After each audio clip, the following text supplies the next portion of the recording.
Belum salah ya. Nah, mina padi itu ada banyak jenisnya. Nah, kalau yang tadi di video itu dia mungkin sudah advance, artinya sudah melakukan beberapa kali produksi. Jadi padinya itu dia taruh di tengah. Padi.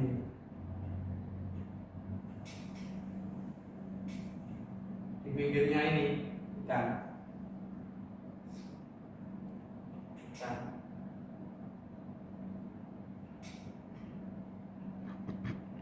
Ini model pertama. Modelnya ada banyak. Sebenarnya kalau model saya yang saya coba di Pasuruan dulu ini, lihatnya kita dari vertikal dari atas ya. Tapi yang saya pakai dulu di Pasuruan, saya bangunnya masih gini. Jadi ini padi, ini ikan.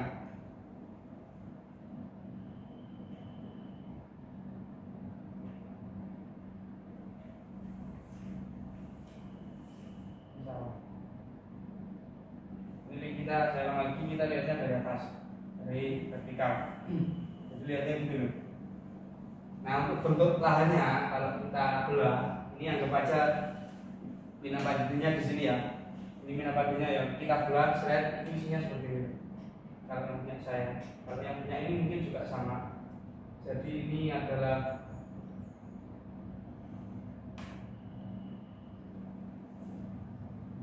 ini tanah, ini padi, ini air, isinya ikan.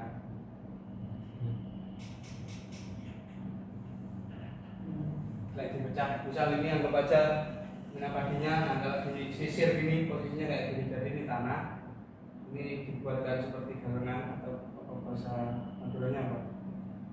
Dalam itu apa? Tapi ya segot itulah. Tambal apa namanya? Parit nggak?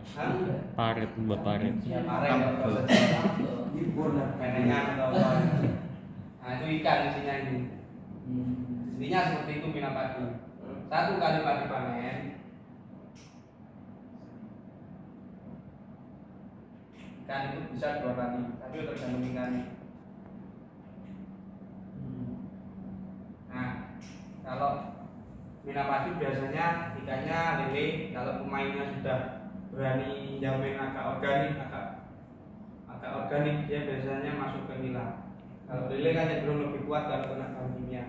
Saya dulu masih nyoba di lele kan. Gini, karena padi kan 3 bulan. Kalau ikan itu biasanya padi berapa 3 bulan ya? Rata-rata 3 bulan padi.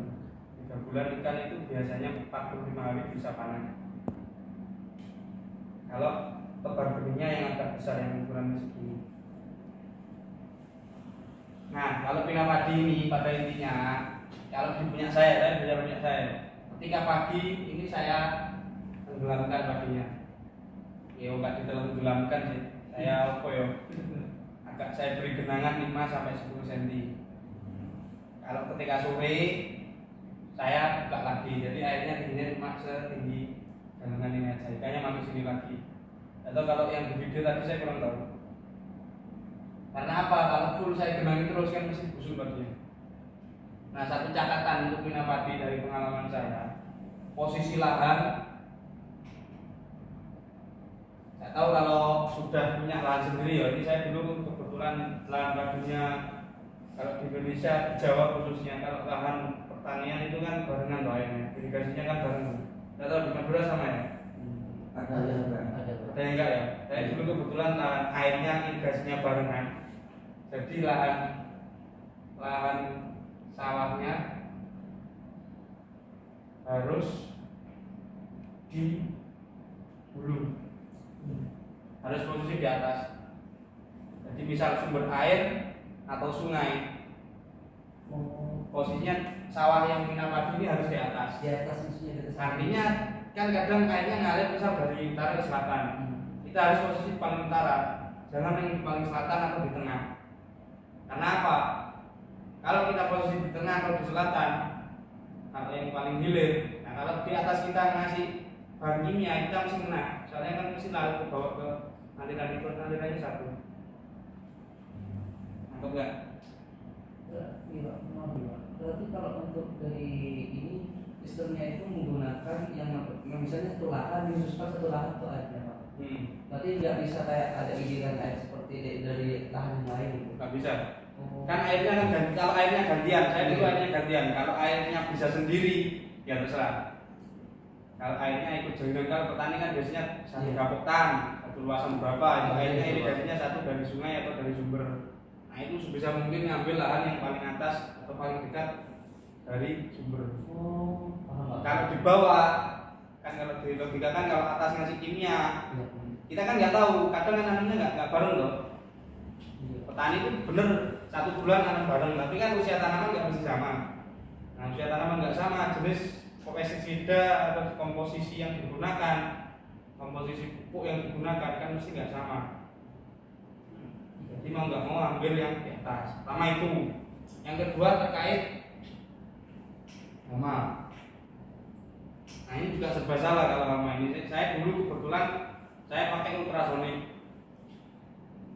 Artinya hama di daerah situ saya tahu dari petaninya memang kurang. Kurang kan disemprot biasanya kan, diapakan kalau di Madura?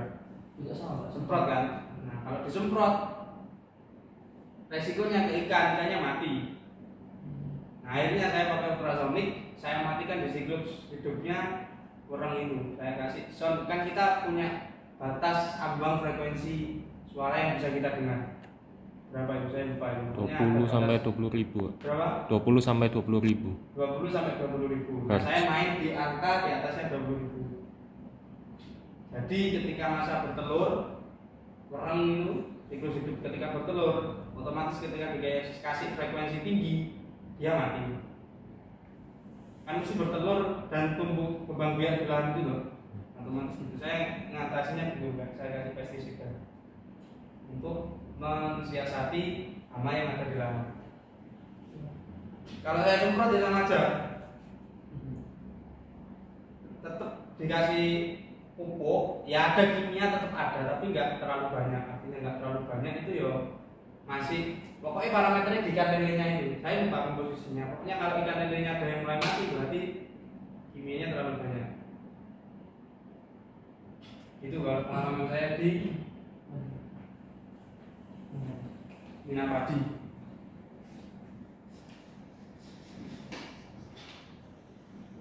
Itu yang pertama ya, terkait Mina Padi.